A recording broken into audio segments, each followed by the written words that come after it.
বাংলাদেশের সাম্প্রতিক ঘটনাবলী, বিশেষ করে শেখ হাসিনার পতন পূর্ববর্তী জুলাই আগস্ট বিপ্লব এবং বিপ্লব পরবর্তী ঘটনাপুঞ্জি নিয়ে জাতিসংঘ একটি প্রতিবেদন প্রকাশ করেছে।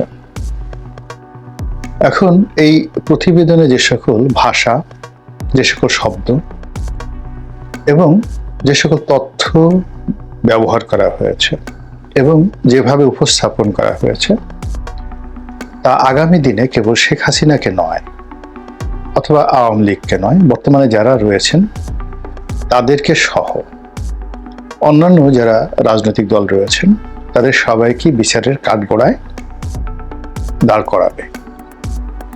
একই সঙ্গে জাতিসংঘ নামক এই প্রতিষ্ঠানটি যদি বাংলাদেশকে জিম্মি করতে চায়, সেক্ষেত্রে এই প্রতিবেদনের মাধ্যমে আমাদের কৃষ্টি, কালচার, আমাদের প্রশাসন, আমাদের রাষ্ট্রীয় বিধি এবং ব্যবস্থা নিয়ে প্রশ্ন উত্থাপন করে আমাদেরকে অসভ্য একটি জাতির কাতারে তারা ইচ্ছা করলে অন্তর্ভুক্ত করে নিতে পারে। দ্বিতীয়ত, এই প্রতিবেদন বাংলাদেশ বিরোধী যারা চক্র রয়েছেন আন্তর্জাতিক মহলে, যারা বাংলাদেশের স্বাধীনতা এবং সার্বভৌমত্ব যেমন মেনে নেননি, এই গ্রুপ ছাড়াও যারা বাংলাদেশের সাম্প্রতিক যে উত্থান, ধরুন গত সেই ৩০ বছর ধরে আরো বেশি এরশাদের জমানা থেকে ধারাবাহিকভাবে বাংলাদেশ আন্তর্জাতিক অঙ্গনে যে উত্থান লাভ করছে, এটি যারা পছন্দ করছেন না, আমাদের এই শিল্পায়ন, আমাদের এই আত্মপরিচিতি, মানুষ হিসেবে বেড়ে ওঠার, শিক্ষা অর্জন করার এবং আন্তর্জাতিকতা লাভের যে ধারাবাহিক উত্থান, এটি যে সকল জাতি এবং গোষ্ঠী পছন্দ করছেন না, তারা এই জাতিসংঘের রিপোর্টটিকে বিভিন্নভাবে ব্যবহার করে আমাদের এই অগ্রযাত্রাকে থামিয়ে দেওয়ার জন্য বিশ্ব সম্প্রদায়কে খেপিয়ে তুলতে পারেন। বলতে পারেন যে দেখো, এরা এইরকম, এখানে বিনিয়োগ করা যাবে না, এখানে ভ্রমণ করা যাবে না, এদের সঙ্গে কোনো ব্যবসায়িক সম্পর্ক স্থাপন করা যাবে না। তো এই যে সার্বিক একটি অবস্থা তৈরি হয়েছে প্রতিবেদনকে কেন্দ্র করে, এটির গভীরে না গিয়ে আমরা প্রথমত যে কাজটি করছি সেটি হলো যে যার মতো করে এই প্রতিবেদনের বক্তব্যগুলো নিজেদের পক্ষে ব্যবহার করার চেষ্টা করছি। যারা শেখ হাসিনার রেজিমের বিরোধিতাকারী, তাদের ১ নম্বর দাবি, যুক্তি হলো এই প্রতিবেদনের মাধ্যমে শেখ হাসিনার রাজনৈতিক ভবিষ্যৎ শেষ করে দেওয়া হয়েছে। শুধু তাই নয়, তাকে যদি আগামীতে আন্তর্জাতিক আদালতে বিচারের মুখোমুখি হতে হয়, শুধু বাংলাদেশের যে ইন্টারন্যাশনাল ক্রাইম ট্রাইব্যুনাল রয়েছে সেটি নয়, যেখানে ইন্টারন্যাশনাল কোর্ট অফ জাস্টিস,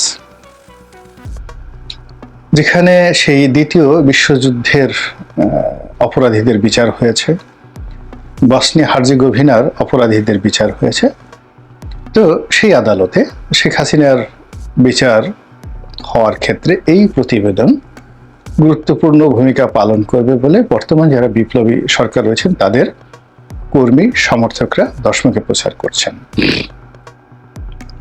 দ্বিতীয়ত, তারা আরো বলার চেষ্টা করছেন অনেকে আগ বাড়িয়ে যে এটি ডক্টর মোহাম্মদ ইউনূসের একটা বিরাট কূটনৈতিক সফলতা। তিনি তার প্রজ্ঞা, মেধা, যোগ্যতা এবং ইন্টারন্যাশনাল যে কানেক্টিভিটি, এইগুলোকে ব্যবহার করে আওয়ামী লীগকে রাজনৈতিকভাবে কবর দেওয়ার জন্যে তিনি যে ব্যবস্থাটা করেছেন, সেক্ষেত্রে এই জাতিসংঘ মাঠে নেমে প্রতিবেদন তৈরি করে মূলত ডক্টর মোহাম্মদ ইউনূসকে একটি উপহার দিয়েছেন তার ক্ষমতাকে দীর্ঘায়িত করার জন্য, তাকে একটা ব্রিদিং স্পেস অর্থাৎ দীর্ঘশ্বাস নেয়ার বা নিঃশ্বাস প্রশ্বাস নেয়ার নিরাপদ সময় দান করেছেন এবং প্রতিদ্বন্দ্বী মুক্ত করার ক্ষেত্রে জাতিসংঘ গুরুত্বপূর্ণ ভূমিকা পালন করেছেন। এটাকে ডক্টর মোহাম্মদ ইউনূসের একটা বিরাট সফলতা হিসেবে তারা বর্ণনা করার চেষ্টা করছেন। এই গেল এই পক্ষের বক্তব্য। এরকম আরো অনেক বক্তব্য সামাজিক মাধ্যমে ঘুরে বেড়াচ্ছে। অন্যদিকে শেখ হাসিনা এবং তার যারা সমর্থক রয়েছেন দেশে এবং দেশের বাইরে, বিশেষ করে ভারতে, তাদের বক্তব্য হলো যে এই প্রতিবেদনটি মূলত এই বিপ্লবের যে প্রকাশ্য রূপ আমরা দেখেছি সেই রূপের বাইরে যে একটি অন্ধকার দিক রয়েছে সেটি মূলত উপস্থাপিত হয়েছে। কারা এবং কিভাবে ধান আক্রমণ করেছেন, আগস্ট মাসের 5 তারিখ থেকে শুরু করে আগস্ট মাসের 15 তারিখ পর্যন্ত এই বাংলাদেশে যত হত্যাকাণ্ড হয়েছে সেই হত্যাকাণ্ডের সংখ্যা, কারা এর সঙ্গে জড়িত, এই সমস্ত বিষয়ে জাতিসংঘ আন্তর্জাতিকভাবে তদন্ত করার জন্য একটি রাস্তা তৈরি করে দিয়েছে। এবং আগামীতে যারা ক্ষমতায় আসবেন তারা যদি 2024 সনের আগস্ট মাসের 5 তারিখ থেকে পরবর্তী সময়কালে যে সকল অপরাধ সংঘটিত হয়েছে, যে সকল মব জাস্টিস হয়েছে, সেগুলোর ব্যাপারে ফৌজদারি দণ্ডবিধি অনুযায়ী ব্যবস্থা নিতে চায়, সেক্ষেত্রে জাতিসংঘের এই প্রতিবেদনটি তাদের একটি গুরুত্বপূর্ণ দলিল হিসেবে কাজ করবে। কাজেই এখন যারা ক্ষমতায় রয়েছেন তাদের জন্য এটি একটা বিস্ফোরক, আওয়ামী লীগের লোকজনের ভাষ্য মতে। এখন যে যার মতো এই কথাগুলো বলছে, প্রচার চালাচ্ছে, প্রোপাগান্ডা চালাচ্ছে, কিন্তু আলটিমেটলি এইগুলো মানে স্বল্প মেয়াদে বাংলাদেশের জন্য কোনোই গুরুত্বপূর্ণ ভূমিকা পালন করবে না। আমাদের এই মুহূর্তে যে সমস্যাগুলো রয়েছে সেটার 99% সমস্যা হলো অভ্যন্তরীণ সমস্যা। এই অভ্যন্তরীণ সমস্যার যেটা বীজ যদি ধরেন, শীর্ষ বা রুট যদি ধরেন, শিকড়, সেটি হলো অর্থনৈতিক সংকট, কর্মহীনতা, বেকার সমস্যা এবং নতুন কর্মসংস্থান সৃষ্টি না হওয়া। আর যদি দৃশ্যত সমস্যা দেখেন, 1 নম্বর সমস্যা হলো আইন শৃঙ্খলার অবনতি।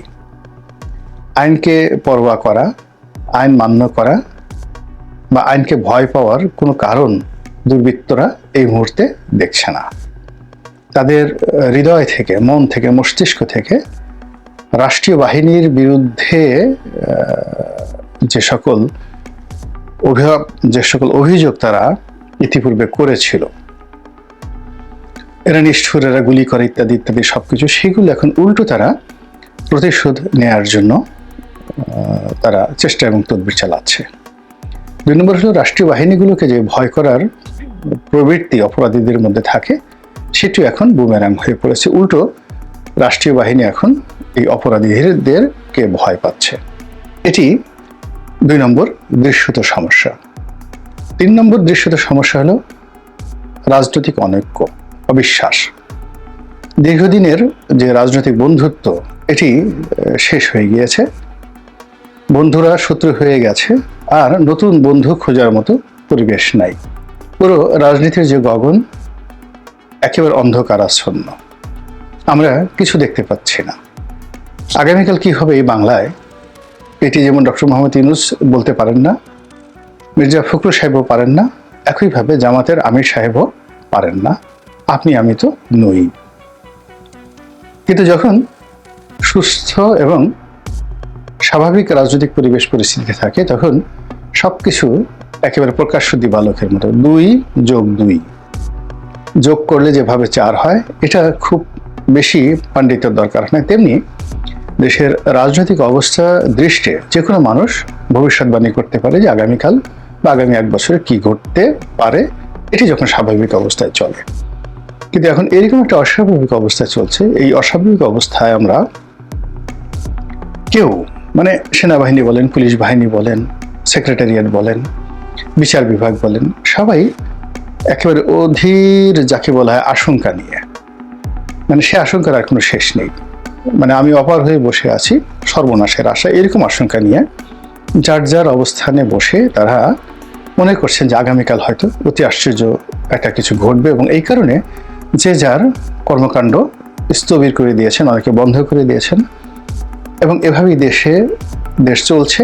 ফলে আমাদের যে জাতিসত্তা, আমাদের যে স্বাধীনতা এবং সার্বভৌমত্ব, এগুলি হুমকির মুখে পড়েছে।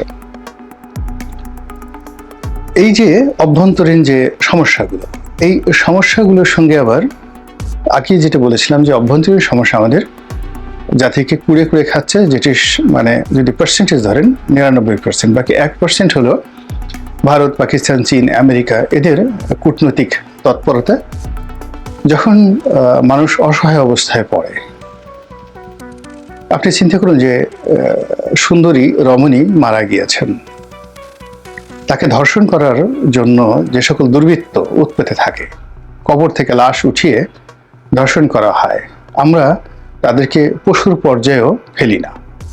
তদ্রূপ আমাদের এই যে এখন যে দুর্বিপাক চলছে, মনুষ্য সৃষ্ট দুর্বিপাক, এই দুর্বিপাকের সময়ও আমাদের রক্ত, মাংস, অস্থি, মজ্জা এগুলো ভক্ষণ করার জন্য বিদেশি শকুনেরা কিন্তু বসে আছে, যার সংখ্যা 1%।